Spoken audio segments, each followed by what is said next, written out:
दूसरी सरकार के अंदर जो सत्ता में है, जो विपक्ष में है, वो एक दूसरे के ऊपर सिर्फ गालियां, बातें, इल्जाम ही लगाएंगे। आप देख रहे हैं इस समय यहाँ पे यमुना का क्या हालत है। ये सारी झाग, ये गंदगी के कारण उत्पन्न हो रही है। हाँ, इसी के ऊपर किश्ती देखो ना, किश्ती से ऊपर आ रही है, 3 फुट गहरी हमारी किश्ती है, उस नाव के अंदर ये आने को तैयार हो रही है। और वहाँ पे अगर हम लेके गए तो शर्ती हम भी इस झाग के अंदर गुम हो जाएंगे। ये है यमुना का हालत, क्या भयानक रूप ले चुका है। देखिए आप, मैं दिल्ली क्राइम प्रेस के आप सभी से यही रिक्वेस्ट करूंगा कि आप अपने घरों में, अपने आसपास में खुले नाले हैं अगर आपके पास, या बंद नाले हो, वहाँ पे बोरिंग का पानी कम से कम इस्तेमाल करें, क्योंकि सीवर लाइनें बंद रहती हैं। जो भी मलमूत्र गंदगी उसके अंदर जा रही है, उसे कहते हैं फेकल फॉर्मेलिटी, जो बढ़ के आज यमुना के अंदर 29,000 गुना है। आप सुनेंगे ना कि कितने गुना है, ये 29,000 गुना बढ़ी हुई है। और ये सोच सकते हैं कि कितने लेवल लगेगा इसको साफ होने में। हम लोग सिर्फ लोगों की बातों पे, विचारों पे, नेताओं की बातों पे मत आइए, आगे जानिए, सुनिए और खुद देखिए ना। मैं आप सभी को, दिल्ली वासियों को बोलूँगा कि जो भी हो सकता है वो यमुना के किनारे आके देखें और यमुना की हालत देखें। और इस बार जो भी आगे विधानसभा के चुनाव आने वाले हैं, उसके अंदर सोच समझ के और वादों के नहीं, काम वाली सरकार को देना बोल। मैं कहता हूँ कि आज हम बात करते हैं AQI की, कि वायु प्रदूषण सूचकांक बहुत ज़्यादा बढ़ा हुआ है, एयर क्वालिटी इंडेक्स बहुत ज़्यादा खराब है। वो सिर्फ पोल्यूशन के कारण या परालियों के कारण नहीं है, गाड़ियों के धुआं भी है उसके अंदर। और अब जैसे जैसे त्यौहार पास आ रहा है, वो बात आएगी कि ये जो बम पटाखों के कारण भी ये बढ़ रहा है। लेकिन यमुना का ये तो ठीक है कि गाड़ियाँ हैं, चलेंगी, रोड के ऊपर पोल्यूशन फैलेगा, फैक्ट्रियों का पोल्यूशन भी आ रहा है, लेकिन पानी, नदियों का क्या दोष है जिसके अंदर गंदा पानी छोड़ा जा रहा है? उनकी भी सफाई की तरफ कोई ध्यान दीजिए ना।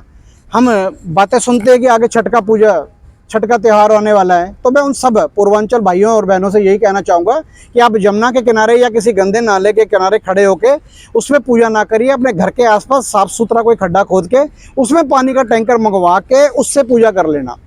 वो पैसा आपका खर्चा हुआ व्यर्थ नहीं जाएगा। लेकिन ये पानी से अगर आप नहाए तो पता नहीं कौन कौन से रोग, कौन कौन सी बीमारियां आपको घेर लेगी।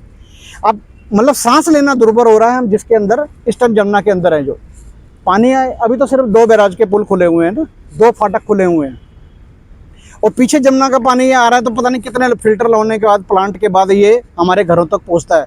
तो आप घर में अपने जो भी सब्जियां लेके आ रहे हैं, कम से कम उसे गर्म पानी से जरूर धोइए।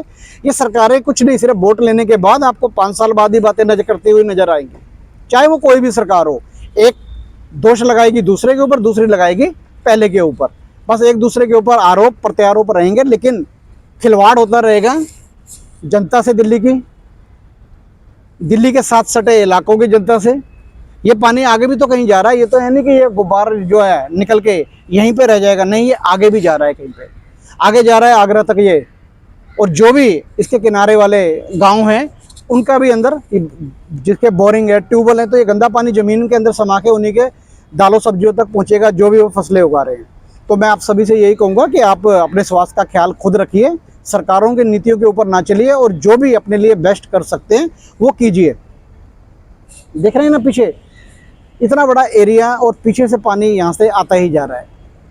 पानी के साथ गंदगी, बदबू, ये निकल के कहाँ जाएगी? आगे ही तो जाएगी। वो कौन से, क्या अगर दिल्ली से सटे हुए हैं तो क्या हिंदुस्तान के तो गाँव हैं, वो गाँव कोई अलग तो नहीं आए, है ना? ले लीजिए। अब जो मेरे साथ इधर जो हमारे नाव के चालक हैं वो बता रहे हैं कि जो पहले मछली थी वो मछली भी अब नहीं है, जिनके कारण हम रोटी पानी खाते थे, कमा के खाते थे। एक बार उनका भी मैं चाहूँगा कि एक बार वीडियो शूट कर दे। मर गई सारे मछली के कारण, गंदगी के कारण सारी मछलियाँ मर चुकी हैं।